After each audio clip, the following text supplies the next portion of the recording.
कल्प वृक्ष की कथा। ऋषि दुर्वासा और कल्प वृक्ष की कथा। एक समय जब श्री रामचंद्र जी का दर्शन करने के लिए अपने 60,000 शिष्यों सहित दुर्वासा ऋषि अयोध्या को जा रहे थे, तब मार्ग में जाते हुए दुर्वासा ऋषि ने सोचा कि मनुष्य का रूप धारण कर यह तो विष्णु जी ही संसार में अवतीर्ण हुए हैं, यह तो मैं जानता हूँ, किंतु संसारी जनों को आज मैं उनका सही रूप दिखलाऊंगा। अपने मन में ऐसा विचार करते हुए वे अयोध्या आए और नगरी में प्रवेश कर सबको साथ लिए भगवान के भवन के 8 चौकों को लांघकर पहले सीता जी के भवन में पहुंचे। तब शिष्यों सहित दुर्वासा ऋषि को सीता जी के द्वार पर उपस्थित देख पहरेदारों ने शीघ्रता से दौड़कर श्री रामचंद्र जी को इसकी सूचना दी। यह सुनते ही भगवान राम मुनि दुर्वासा ऋषि के पास आ पहुंचे और प्रणाम कर सबको बड़े आदर सहित भवन के भीतर लिवा गए तथा बैठने के लिए सुंदर आसन दिया। तब आसन पर बैठते ही दुर्वासा ऋषि ने मधुर वचनों में श्री रामचंद्र जी से कहा कि आज 1000 वर्ष का मेरा उपवास व्रत पूरा हुआ है। इस कारण मेरे शिष्यों सहित मुझे भोजन कराइए और इसके लिए आपको केवल 1 मुहूर्त का समय देता हूँ। साथ ही यह भी ज्ञात रहे कि मेरा यह भोजन जल, धेनु और अग्नि की सहायता से प्रस्तुत न किया जाएगा। केवल 1 मुहूर्त में ही मेरी इच्छा अनुसार वह भोजन, जिसमें विविध प्रकार के पकवान प्रस्तुत हो, मुझे प्राप्त हो। इसके अतिरिक्त यदि तुम अपने गृहस्थ धर्म की रक्षा चाहो तो शिव पूजन निमित्त मुझे ऐसे पुष्प मंगवा दो कि जैसे पुष्प यहाँ अब तक किसी ने देखे ना हो। यदि यह तुम्हारा किया ना हो सके तो मुझसे स्पष्ट कह दो कि मैं इसमें असमर्थ हूँ, मैं चला जाऊँगा। तब मुनि की इस बात को सुनकर श्री रामचंद्र जी ने मुस्कुराते हुए नम्रता से कहा, भगवान, मुझे आपकी यह सब आज्ञा स्वीकार है। तब मुनि की इस बात को सुनकर श्री रामचंद्र जी ने मुस्कुराते हुए नम्रता से कहा, भगवान, मुझे आपकी यह सब आज्ञा स्वीकार है। तब राम जी की बात सुनकर दुर्वासा ऋषि ने प्रसन्न होकर कहा, मैं सरयू में स्नान करके अभी तुम्हारे पास आता हूँ। शीघ्रता करना। हमारे लिए सब सामग्रियों को प्रस्तुत करने के लिए अपने भाइयों तथा सीता माता को शीघ्रता के लिए कह देना।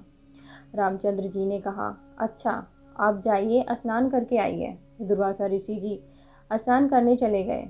राम जी चिंतित हो गए। लक्ष्मण आदि भ्राता, जानकी तथा सब के सब व्याकुल हो राम की ओर निर्मेष दृष्टि से देखने लगे कि मुनि ने तो इस प्रकार की सब अद्भुत वस्तुएं मांगी हैं, इसके लिए देखें कि अब भगवान क्या करते हैं, क्योंकि बिना अग्नि, जल और बिना गौ के उनके लिए किस प्रकार से भोजन प्रस्तुत करते हैं।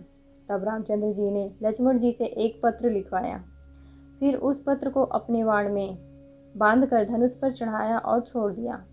वह बाण वायु वेग से उड़कर अमरावती में इंद्र की सुधर्मा नामक सभा में जाकर उनके सामने गिर पड़ा। उस बाण को देखकर इंद्र व्याकुल हो गए कि यह किसका बाण है। फिर उठाकर जो देखा तो उस पर राम का नाम अंकित था। फिर उसमें बंधे पत्र को खोलकर पढ़ा। पत्र खुलते ही वह बाण फिर वहां से उड़कर राम की तरकस में आ घुसा।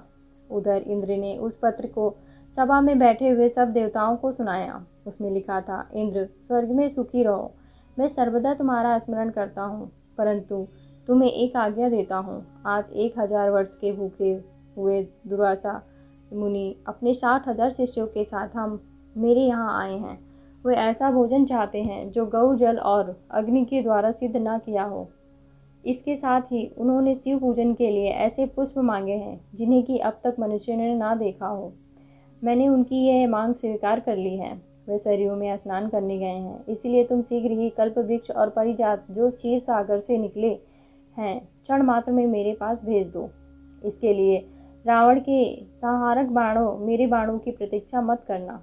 यह पत्र देवताओं को सुनाकर इंद्रदेव तत्क्षण उठ पड़े और कल्प वृक्ष तथा परिजात को साथ ले देवताओं सहित विमान में बैठकर अयोध्या में आ पहुँचे। लक्ष्मण जी ने इंद्र का स्वागत किया। इंद्र ने राम के पास पहुँच परिजात और कल्प वृक्ष को राम को अर्पण किया, इतने में ही सरयू तट से दुर्वासा ऋषि ने अपने एक शिष्य को राम के पास भेजा कि तुम जाकर देखो कि राम इस समय क्या कर रहे हैं। मैंने जो आज्ञा दी है उसके अनुसार कुछ अन्न अब तक बना है कि नहीं। अब तक वैसे ही चिंतामग्न हैं या कुछ कर रहे हैं। यदि मेरी आज्ञा अनुसार पकवान प्रस्तुत कर रहे हैं तो अब तक कितनी सामग्री तैयार हुई है, यह सब तुम चुपके से देखकर मेरे पास आ जाओ। तब जो आज्ञा, ऐसा कहकर वह शिष्य राम के भवन में आया। देखा तो कल्पवृक्ष और परिजात से युक्त देवताओं की मंडली में राम विराजमान है। यह देखकर उस शिष्य ने शीघ्र ही दुर्वासा ऋषि के पास जाकर वह समाचार कह सुनाया। शिष्य की यह बात सुनकर दुर्वासा ऋषि को आश्चर्य हुआ। स्नान कर शिष्यों को साथ ले दुर्वासा ऋषि श्री रामचंद्र जी के सुंदर भवन में आ पहुंचे। दुर्वासा ऋषि को आया देख देवताओं सहित राम जी ने उठकर उन्हें तथा उनके शिष्यों को बड़े आदर के साथ प्रणाम किया और उत्तम आसन पर बिठाकर सीता तथा लक्ष्मण आदि के साथ उनकी पूजा की। फिर जिन पुष्पों को मनुष्यों ने अब तक नहीं देखा था, शिव पूजन के लिए हेतु परिजात के उन पुष्पों को राम जी ने दुर्वासा ऋषि के समक्ष प्रस्तुत किया। उन पुष्पों को देख मुनि दुर्वासा ने एक बार तो आश्चर्य किया, किंतु मौन भाव से उन्हें ग्रहण कर शिवजी जी तथा अन्य देवताओं की उन पुष्पों से पूजा की। फिर उसी क्षण श्री रामचंद्र जी ने लक्ष्मण तथा सीता आदि को सब भोजन परोसने की आज्ञा दी। तब दिव्य अलंकारों से विभूषित सीता माता ने कल्पवृक्ष और परिजात की पूजा कर अनेक पात्रों को लाकर उनके नीचे रख दिया और वह प्रार्थना करती हुई इस प्रकार बोली कि हे क्षीर सागर से उत्पन्न होने वाले तथा देवताओं के मनोरथ को पूर्ण करने वाले कल्पवृक्ष, आज शिष्यों सहित हमारे यहाँ आए हुए दुर्वासा ऋषि को तुम संतुष्ट कर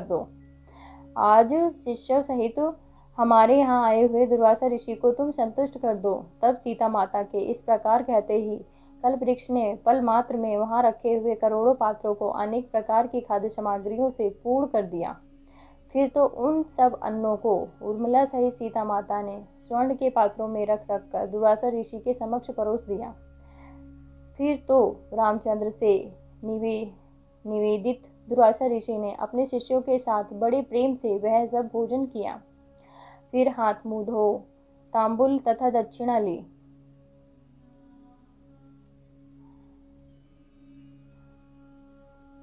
जय श्री राम। शुक्रिया दोस्तों, आपका दिन शुभ हो।